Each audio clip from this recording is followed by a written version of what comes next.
Good morning, everybody. It is Monday morning. It is the 3rd of May, and it's Monday morning. So that means what we do here is we go back through my week and what I've done, what I've achieved, and what I haven't, and then look forward to what I want to achieve this week. Okay, so this morning, I'm going to be real raw and honest with you guys because I started recording this podcast at 7:30. It's now 8:40, and the wife was still asleep, and so was Kai. So was you, Kai. And so it was just me and Zach up, and I said, listen, Zach, I'm going to go in the man cave. I'm going to record a podcast. Do you want to come in? Zach don't really like to be left on his own for some reason. He's a lot like me. And then so he wanted to come in the man cave. I said, listen, you got to be really quiet. And then so he wasn't quiet. And then I said, look, buddy, you've got to be quiet. We had like an argument. And I hate arguing with my kids. So Zach and Kai, I hate arguing with you. And I always want to be honest with this podcast because the whole reason for it is for me to be honest with you guys. And so I do feel like a little bit, not down, but I just don't like arguing with my kids. And then Zach's gone to his room and I've talked to him. He wouldn't listen. So he's gone back to his room. So it's been one of those mornings where he's just in a funny mood. Obviously, if you look back as well, being a parent, I'm sure when you have an argument with your kids or when you tell your kids off, there is certain things that you can do better. And so I know that I could have done more in these situations. Like I personally don't like slouching. So when Zach's slouching away like that, when I'm trying to tell him off or when I'm trying to talk to him, and that frustrates me. And so could I have done better this morning? Yes, of course I could. Was Zach still in the wrong? 100%. But could I have done more? Could I have done my part better? Yes, I could. So I always like to think about how I could have handled that situation better. So this morning, I feel as though I just don't like having arguments with people. I don't like having confrontation. And so when me and the kids have had some sort of falling out, and it's very, very rare, and it's not like a big argument at all, but it's small. We're all right now. But I wanted to be open and honest with you guys and just let you know that, yeah, I don't want to feel like a fraud coming on here and saying, I want to be a great dad, I want to be the best dad. When I know this morning I could have done something to improve on how I handled the situation. Could have we ended up in a different result? Yes. But I don't think I was necessarily, obviously not a bad parent, but yeah, I just want to open up to you guys and be honest and say, like, look, I don't like arguing. When I argue, it gets me down. So I don't want to come across like there's a massive big tractor going past my window now. I absolutely love living here. It's brilliant. There's a tractor going past my window. It is awesome for doing something with the grass and stuff. Yeah. So I don't want to come on here and pretend like I'm, like always in a great mood, because I'm not in a bad mood, but I feel a sense of guilt of how I handle it. Could I have handled it better? Yes. And Zach was just in a funny mood, but I feel like I like to think I'm better than that. I like to think I'm a better parent than that. And yeah, so I'm feeling a bit bleh this morning. So I want to be honest with you guys about feeling that way as well, because there's no point in me pretending like that I'm always like happy and everything goes right, because obviously that's just not the case every single day. So you have your issues, and I don't want to like for you guys to think, oh my God, what's happened? It's not been a big issue whatsoever. It's just it's not even a big argument. It's not like an argument really whatsoever. But I just don't like. Obviously, it was a slight argument, but I just don't like falling out with people. So I wanted to be open and honest and let you guys know what's happened this morning, because otherwise, I thought, you know what? It feels like I'm a fraud coming on here and going, hey! And when something's happened this morning where I don't feel awesome about, I feel as though it could have gone better. And don't get me wrong, it's nothing major, and Zach was definitely in the wrong, and I haven't done, I haven't gone, Zach, I haven't shouted or anything like that.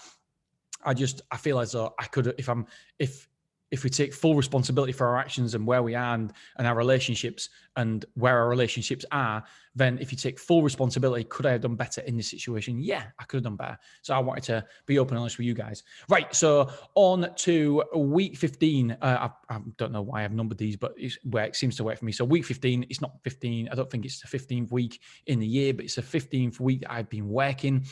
So I wanted to record 30 podcasts. Did I do that? No, I recorded 20.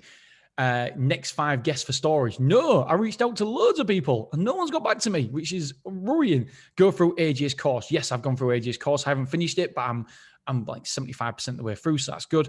Website for storage. I'm on with that. Complete goals. If I'm honest, no, I haven't gone through my goals, what I want to achieve and stuff. But the reason why I haven't done any of that is because my last one on my list last week was look for a micro site, look for another site because we got some more funding, and look for another site. Well, I found the site And I've been working all week on this site. I mean, it looks too good to be true, this site. And so I've been working all the time. Look, I'm smiling about this site. And so I'm going through it line by line. I'm doing my projections. Basically, what do I look for? So firstly, the reason why I come across this area, I can't say the area because I know that people listen to this podcast who are in the self-storage industry. I don't want to give it away. I give too much away on the self-storage podcast anyway, hacking self-storage. And so I can't give it away just yet. But what I look for is weak areas of SEO. Where do I know that we can rank? Can we rank fairly easy, position number 1 or position number 2? And the answer is yes, this place, this position, it's one of the easiest to rank in the UK, and it's got over 200,000 population as well. And so that sparked my interest straight away. And then what I wanted to do is look how many self-storage facilities are in the area. There's one, but it's a gigantic self-storage. And so I looked at it and thought, right, do we have an in here? What is their location? Can we get a better location? Their location isn't good. It's what you class as a B or a C location. I found an A-class location. However, the problem that I've got is I've been given 150 grand, not given, but I can borrow 150 grand, a relatively cheap rate off one of my friends. Wants to invest, no equity in the company, just an investment, just an interest-only repayment at the minute for 3 years, and then I start paying back after that.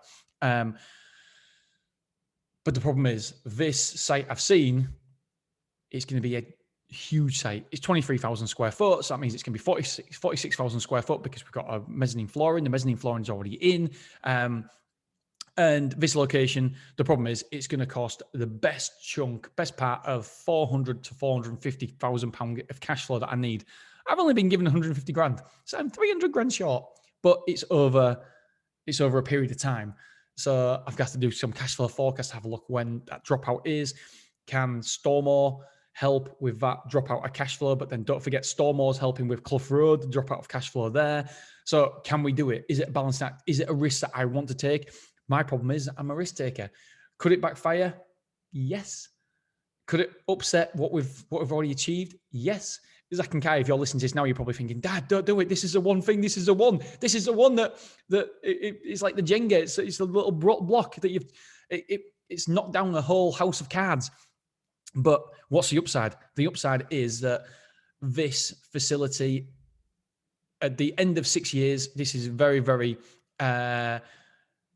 low key figures in terms of I've gone almost worst case scenario. Then end of 6 years, this will be making around about £27,000 per month, and it'll be worth over £2.4 million at the end of it, at the end of 6 years. So 5 years, start of year 6. And the return on investment will be over 70%, cash on cash, return on investment over 70%. So it looks like an absolute nailed on home banker. But the problem is when I say that scares me, because why do I think that? I don't. So yeah, I've got to look into it. I've got one of my mentors. I'm paying him £1,000 to come and meet me for 4 hours, 4 hours, £1,000, because I want him to see what I'm not seeing. That's on Tuesday. That's tomorrow. The next day, Wednesday, I've got a call with Dan Bradbury for 1 hour, which is costing me £1,300. Because again, I want to see what I'm not seeing. Dave Davies is a mentor that is coming. He's a self-storage specialist. So he knows what to look for in self-storage. So I'm going to meet him at the site on Tuesday. And then on Wednesday, Dan Bradbury, we're going to go through the numbers, the financials. He's the financial expert. He's the business expert. He's got no experience in self-storage, but he doesn't need to be because he's the business expert. He goes through the figures, the cash flow forecast, my projections, my spreadsheets, if everything's on point, what I've seen again. So I feel like I'm covering both bases. I've got a business expert on Wednesday and I've got a self-storage expert on Tuesday. I feel like that I've given it my tick of approval, but the problem is when you give it your tick of approval, you're too emotionally connected to it. I'm emotionally connected to the outcome. I want this to add to my portfolio to be worth another £2.4 million minimum, by the way. That's minimum. That's only 8 times multiple. I think we can get 10, 12 times multiple. So it could be worth a hell of a lot more. It could be worth 3.6 million at the top end, quite comfortably. And that's just at one site. Added to the portfolio, it massively helps. Don't forget my goals are I want to sell it for 200 million. So I need places like this because I need to add another one to make it work. You know, the £200 million sale out. So I feel like I've covered my bases. Like I said, don't forget that when you're emotionally connected to an outcome, you need outside eyes because you're stuck in the jar. When you're in a jar, you can't read the label on the outside of a jar. Remember, a fish doesn't know that it's in water. A fish doesn't know it's in water. And I don't want to be the fish. I don't want to know that. I want other people to see what I can't see, because it's not because I'm not good. It's because I can't see things, because I want the outcome. And so once you're connected to that outcome in any way, shape, or form, your thoughts and feelings become somewhat not irrelevant, but what's the word? Distorted because of the outcome that you want. And so you can't. You almost can't be trusted to make the call. You need other people to help you make the call and to see what you aren't seeing. So that's why I've got other people to come around and see if they can help me. That's coming up this week. So last week, I didn't do a lot of my goals, but I did the one needle mover. If this comes off, then for me and my family, that is game changing. It's a £27,000 net profit to the bottom line every single month to our business, which will be lovely. And by the way, you don't take that. I won't get that. The business gets that, because, again, I know school mums and dads listen to us, and I apologize for talking about money all the time, but this is what I want to. That's what I want it for. I want to document the whole process. I want to document what we're doing, and I want it to be meaningful to Zach and Kai and my family growing up. Because if I had this, I could be wishy-washy and just be wishy-washy and not really tell you the details, because of the people listening and think, oh yeah, I don't want people to think bad of me because I'm talking about money all the time. But I can't lie. Business is not what is the money, and business motivates me.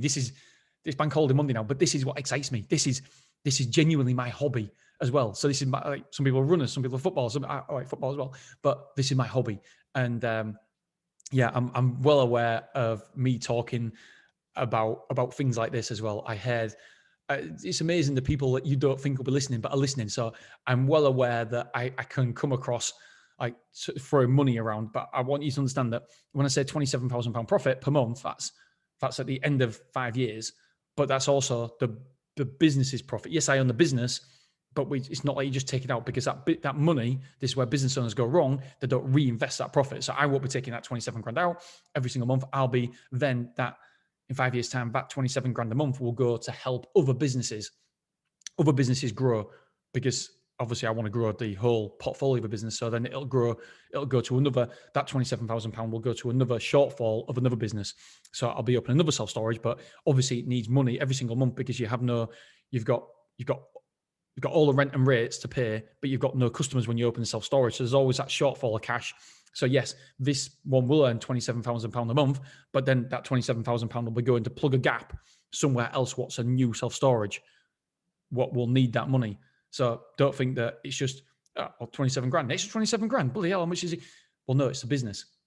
We're basically digging our foundations for the future. So in the future, yes, but you need that. It'd be great. But when you're growing your company, when you're actually growing, then that's what you don't see, that money, because that money goes and plugs other gaps. So I just want to make it crystal clear that it's not £27,000 extra for me and my family. It's £27,000 extra for the business, but then the business will use that money to plug gaps, to plug cash flow shortages in other places like Stormore.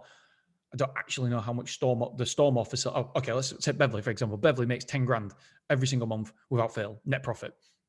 But that 10 grand is being used all the time to plug Stormore's gap, the Willoughby site, because when we opened, we had a shortfall of more than £10,000 a month. And so I had to, Beverly was £10,000 a month, but then I had to give that to Willoughby. And now Willoughby makes money on its own. So then we've got Willoughby's money and Beverly's money. But then that money there is going to plug the gap in Clough Road when we're opening Clough Road. And then once Clough Road is okay, then we've got Beverly, we've got Willoughby, and we've got Clough Road, and we can utilize that money to open up this other site. But it'll take 2 years for Clough Road to make any money. And so Clough Road will be utilizing that money from Willoughby and Beverly to fund it to stay open. And then what will happen is, and it'll need less and less and less and less over the period of time, because it'll start earning more and more money, more people will come in. And so, yes, at start, it'll need all that money, but in a year, it'll only need maybe 10 grand a month or something like that, as opposed to like 20 grand a month. And so therefore I can utilize that other 10 grand to go to another site. And that's basically how it works. And so, yes, if we stop developing, then it'd be gold and it'd be great. But guess what? That's not me. I like I said, I've got my goals of 200 million. I don't. And so that's why we'll never see the fruits, or we don't see the fruit. I mean, we do see the fruits, some fruits of it, but we'll never see the full fruits of the labor until much, much later, many years. But we're building a portfolio that is worth, right now, it's worth, I don't know, maybe 4 million if we sold now. But again, my goals, 200 million, 4 million, 200 million, way off where I want to be.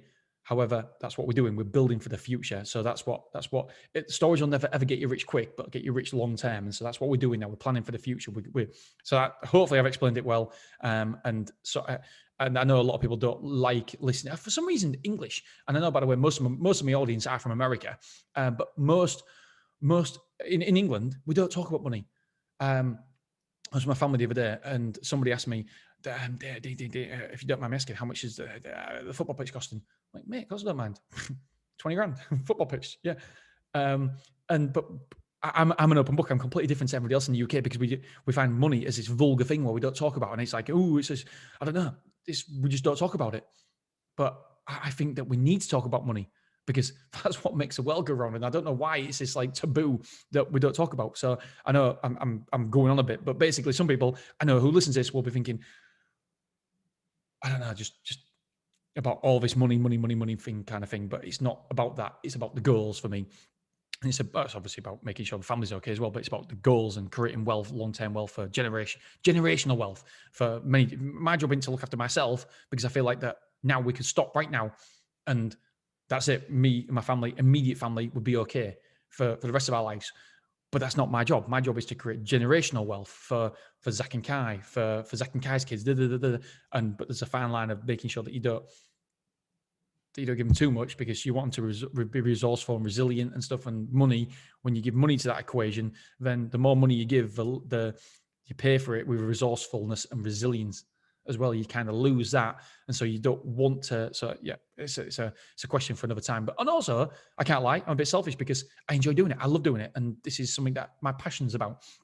Okay, so that's what I was doing last week, and so I always talk about, the 4% of the things you do get 64% of the results. So last week, this little thing, me just walking around thinking about, I nearly said the place, thinking about this new self-storage, that is the 4% that's going to get 64% of the results. So yeah, I didn't do a lot of my other goals, but this one caps all that other lot that I'm supposed to do because it's got the most potential to have the biggest impact on our lives. And so you've got to be careful. Don't be a busy fool. When I say busy fool, doing the stuff that don't move the needle. Do the things, do the jobs, do the tasks that move the needle. Most of the things you do won't move needles. And therefore, you're never going to get where you want to be, or you never hit your exact goals. You've got to look at your jobs, look at your tasks, and which are going to move the needle most, which are going to get you close to your goals. And it's probably the stuff that I don't know if it's stuff you don't want to do, because I don't want to do emails, but that's not going to get me to my goals. That's why I ignore my emails. I need to get better at that, but also ultimately the most important thing is finding new sites. That's my job. That's what I should be doing. So anyway, that's what I did last week, and super excited by it. So it's Monday. Can't wait for tomorrow. Today's going to be a great day because it's with the wife and kids. A lot of the day going to park with some of the kids, school mums and dads, and then for Kai, my youngest, that'll be good because because of coronavirus, we haven't really met him. So I'm looking forward to meeting some mums and dads today, and then tomorrow I'm going to the place with Dave Davies to have a look at it, and then Man City are in Europe against PSG. So yeah, really looking forward to it. So this week's jobs in. There's 3 main jobs. Plan out my speech. I'm speaking at the Spanish conference for self-storage. Don't worry, I don't have to speak in Spanish, so that's good. So I'm doing that on Wednesday afternoon. So I'm speaking there. It's on Zoom, and then I need to. So that's not my number one job, but there's no particular order. So I need to plan up a speech, and then I need to decide on this new site what I'm doing and can we make an offer on it. And what I've got to be careful of as well, that I haven't got any other sites I've been looking at, so I haven't got much deal flow. So I am, again, very emotionally attached to this one site. And so I've got to be careful that when you've only got one site that you're after at the minute, then you don't have much options. When you don't have much options, you tend to overpay. So that's one thing I've got to be careful of. Record 30 podcasts for motivated entrepreneurs, or whatever we call this podcast now. So we've got to record 30 podcasts for that. My other jobs are, I have to get some they're the 3 that I really want to do. And then the rest of them are next 5 guests for self-storage. I need to do that. Go through AJ's course, website for storage, carry on with that. Complete goals. Beverly lease. I need to do that as well. Beverly lease. And then I need to sort out, do a call with the accountant. I need to paint my grandma's fence. And they're the goals. They're the jobs, tasks that I've got to do that. Yeah, I want to do them, but if I don't do them, it's not the end of the world. My most important one is obviously decide about the new storage site, and then the speech, and then record 30 podcasts for this podcast. So that's it, my friends. 21 minutes. Holy smoke. Right. That's it. Thank you so much for listening. I do appreciate everybody who listens, and I appreciate all your kind words as well. It really does. I was going to say it keeps me going, but it does kind of, but I do this obviously for my kids as well. All right, dudes, dudettes, have a wonderful day, and I will speak to you tomorrow morning when we've got another awesome episode. Obviously, I'm going to say that I have no idea what it's about. All right, see you soon. Bye.